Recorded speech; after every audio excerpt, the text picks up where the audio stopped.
PC build in around 30,000, I got you covered. First thing first, a CPU, go with Ryzen 5 5600G, 6 core, 12 threads, clocked at 4.4 GHz, priced at 14,000 at Amazon.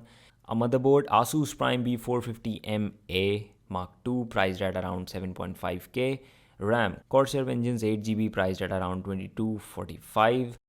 PSU, Gigabyte 450 watt 80 plus bronze, priced at 2700. Storage, 500 gigs of Crucial SSD, priced at around 2500. Currently, according to Amazon, you are left with around 1000 rupees. But according to me, if you make a list out of this video and go search your offline market, you'll be saving around 1000 to 1500 more.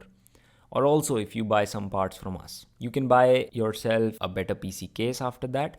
Now, there are a lot of YouTubers who are suggesting you to buy 1030 or something similar. Don't listen to them. Try saving your money for some times and then buy a better GPU. Believe me, you'll be surprised if you pair it with 3060 or 3050. If still you have some money left and you want a graphic card right now, go search in second-hand marketplace and buy a used 1050 Ti. I repeat, a used 1050 Ti. Don't pay a penny over 5000 rupees for that. Thank you.